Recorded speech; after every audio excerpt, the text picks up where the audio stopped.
السلام علیکم دوستو، آج ہم سورۃ اللہب کا ترجمہ، تلاوت اور تفسیر سیکھیں گے اس ویڈیو میں۔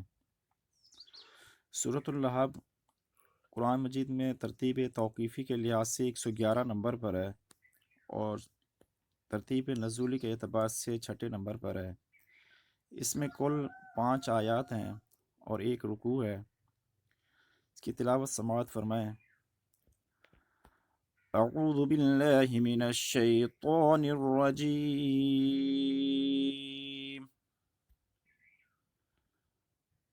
بسم اللہ الرحمن الرحیم۔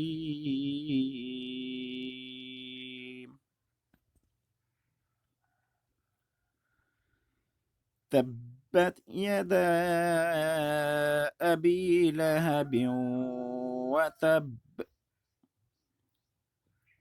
ما اغنى عنه ماله وما كسب، سيصلى نارا ذات لهب وامرأته حمالة الحطب في جيدها حبل من مسد، صدق اللہ العظیم۔ ترجمہ، لفظی ترجمہ اس میں یہ ہے کہ تبت، ٹوٹ گئے، یدا، دونوں ہاتھ، ابی لہب، ابو لہب کے، و تبا، اور وہ ہلاک ہوا، ما، نہ، اغنا، کام آیا، انہو، اس کے، مالہ، اس کا مال، وما، اور جو، کسب، اس نے کمایا، سیصلی، ان قریب داخل ہوگا، نارن، آگ، ذات لہب، شعلے مارتی ہوئی، وامرأتہ، اور اس کی بیوی، حمالۃ، لادنے والی، الحطب، لکڑی یا ایندھن، فی، میں، جیدہا، اس کی گردن، حبل، رسی، من، سے، مسد، کھجور۔ اس کے بعد محاورہ ترجمہ یہ ہے کہ ہاتھ ابو لہب کے برباد ہوں اور وہ خود برباد ہو چکا ہے، اس کی دولت اور اس نے جو کمائی کی تھی وہ اس کے کچھ کام نہیں آئی، وہ بھڑکتے شعلوں والی آگ میں داخل ہوگا، اور اس کی بیوی بھی لکڑیاں ڈھونڈتی ہوئی، اپنی گردن میں مونج کی رسی لیے ہوئے۔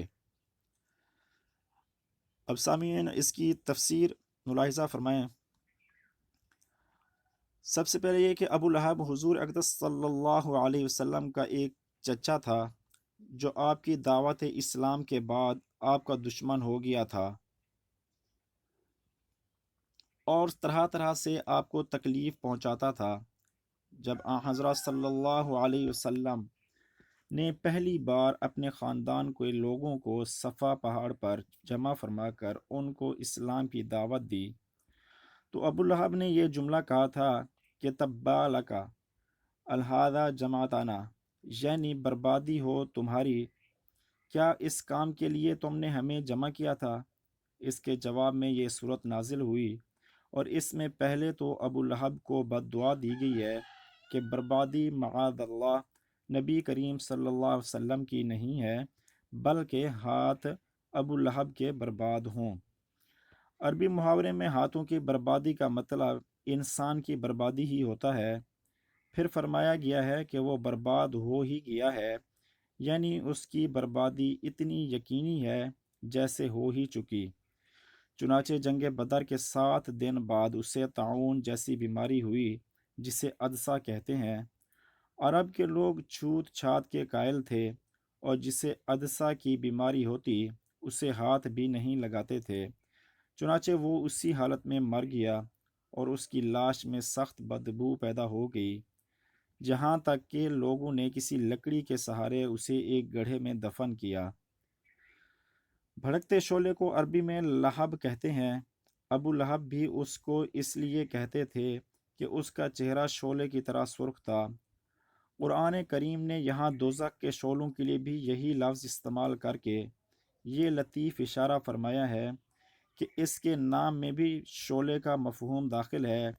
اسی مناسبت سے اس سورت کا نام بھی سورۃ اللہب ہے۔ ابو لہب کی بیوی جمیل کہلاتی تھی، اور وہ بھی حضور اقدس صلی اللہ علیہ وسلم کی دشمنی میں اپنے شوہر کے ساتھ برابر کی شریک تھی۔ بعض روایتوں میں آیا ہے کہ وہ رات کے وقت آپ صلی اللہ علیہ وسلم کے راستے میں کانٹے دار لکڑیاں بچھا دیا کرتی تھی اور آپ کو طرح طرح سے ستایا کرتی تھی۔ چوتھے نمبر پر یہ کہ اس کا مطلب بعض مصفرین نے تو یہ بتایا ہے کہ اگرچہ ایک باعزت گھرانے کی عورت تھی، لیکن اپنی کنجوسی کی وجہ سے ایندھن کی لکڑیاں خود ڈھو کر لاتی تھی، اور بعض حضرات نے فرمایا ہے کہ وہ حضرت صلی اللہ علیہ وسلم کے راستے میں جو کانٹے دار لکڑیاں بچھاتی تھی اسی کی طرف اشارہ ہے۔ ان دونوں صورتوں میں لکڑیاں ڈھونڈنے کی یہ صفت دنیا ہی سے متعلق ہے، اور بعض مفسرین نے یہ فرمایا ہے کہ یہ اس کے دوزخ میں داخلے کی حالت بیان فرمائی گئی ہے، اور مطلب یہ ہے کہ وہ دوزخ میں لکڑیوں کا گٹھا اٹھائے داخل ہوگی۔ قرآن کریم کے الفاظ میں دونوں معنی ممکن ہیں، اور ہم نے جو ترجمہ کیا ہے اس میں بھی دونوں تفسیروں کی گنجائش موجود ہے۔ پہلی تفسیر کے مطابق جب یہ عورت لکڑیاں ڈھو کر لاتی تو ان کو مونج کی رسی سے باندھ کر رسی کو اپنے گلے میں لپیٹ لیتی تھی، اور دوسری تفسیر کے مطابق یہ بھی دوزخ میں داخلے کی کیفیت بیان ہو رہی ہے کہ اس کے گلے میں مونج کی رسی کی طرح توق پڑا ہوا ہوگا۔ واللہ سبحانہ اعلم۔